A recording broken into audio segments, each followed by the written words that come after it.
Shalom, shalom, nous vous bénissons tous au nom de Jésus-Christ de l'éternité qui est descendu aujourd'hui pour nous enseigner les enseignements de l'éternité, pouvant nous permettre de devenir des éternels et puis retourner à l'éternité.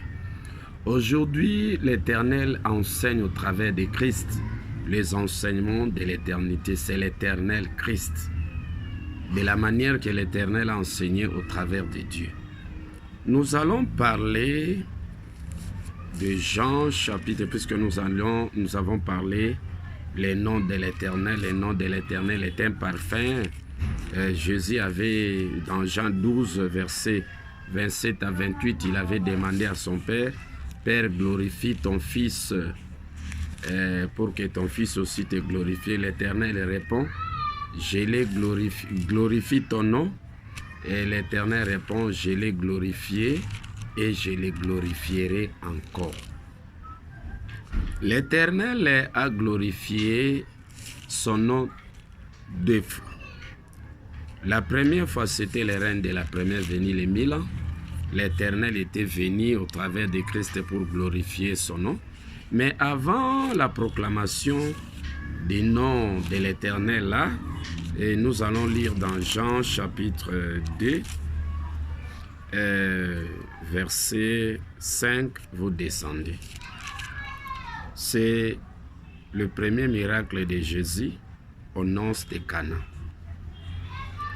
3 jours après, là, Jean 2, 1, 3 jours après, il y eut des noces à Cana en Galilée.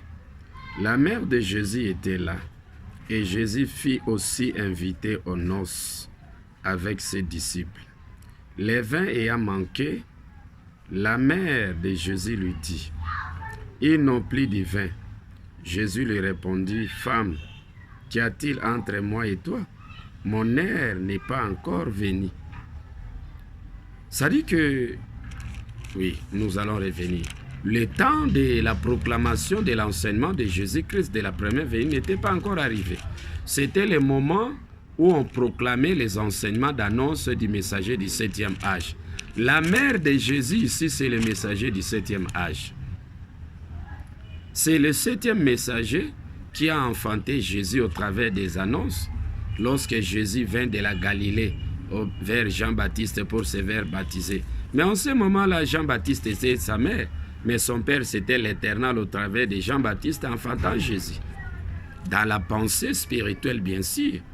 Et vous allez voir, vous avez vu, Jésus dit, « Mon heure n'est pas encore arrivé. » Ça dit que c'était le temps que le messager du 7e âge proclamait son enseignement spirituel, les annonces, les prédictions, baptême d'eau. Marc 1.1. Rappelez-vous de Marc 1.1. La Bible dit, commencement du ministère de Jésus-Christ par son envoi de son messager Jean. Jean-Baptiste est venu dit, moi je vous baptise d'eau. Alors, c'était le moment où on devrait proclamer l'eau de Jean-Baptiste. C'était le temps du baptême d'eau, le temps où on devrait proclamer les annonces du messager du 7e âge. C'est comme ça Jésus dit, mon heure n'est pas encore arrivée. Alors, il devrait aussi proclamer son enseignement spirituel du commencement.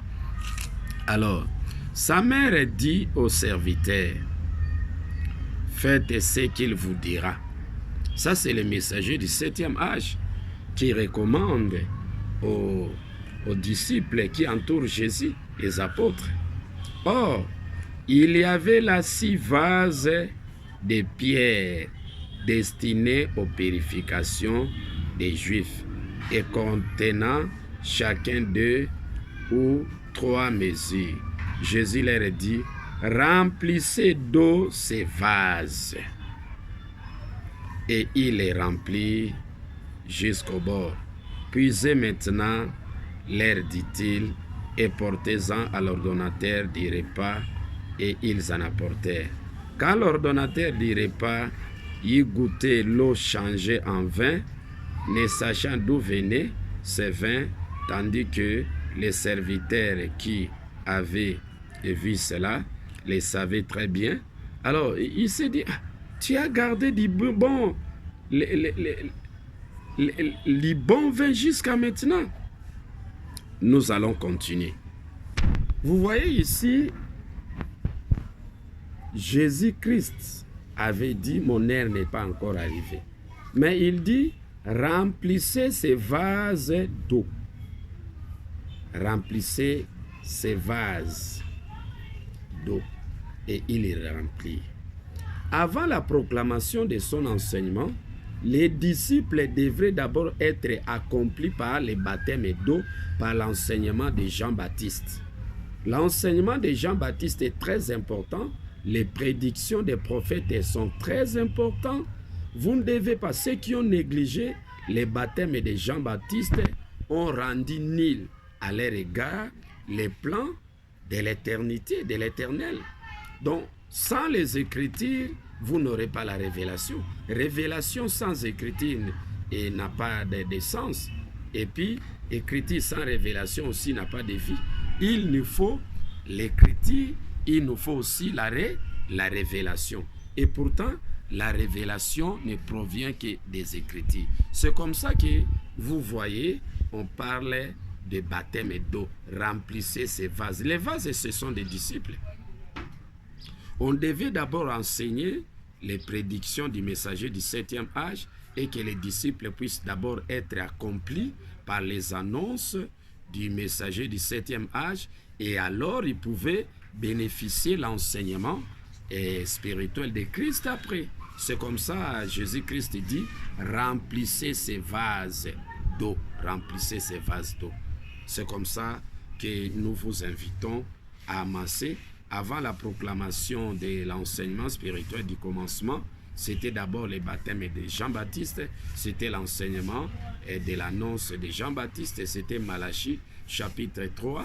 Donc Jean-Baptiste était venu préparer les esprits des prédestinés, pouvant leur permettre à avoir la facilité d'accepter, d'accueillir promptement l'enseignement que Jésus-Christ, que l'Éternel devait proclamer au travers de son Fils Jésus-Christ. C'est comme ça que nous vous invitons à amasser vraiment ces enseignements de l'éternité pouvant vous permettre à devenir des éternels. Si vous négligez les enseignements de l'éternité que nous vous enseignons maintenant, sachez-le que la porte de l'éternité est fermée pour vous. Prochainement, nous allons continuer.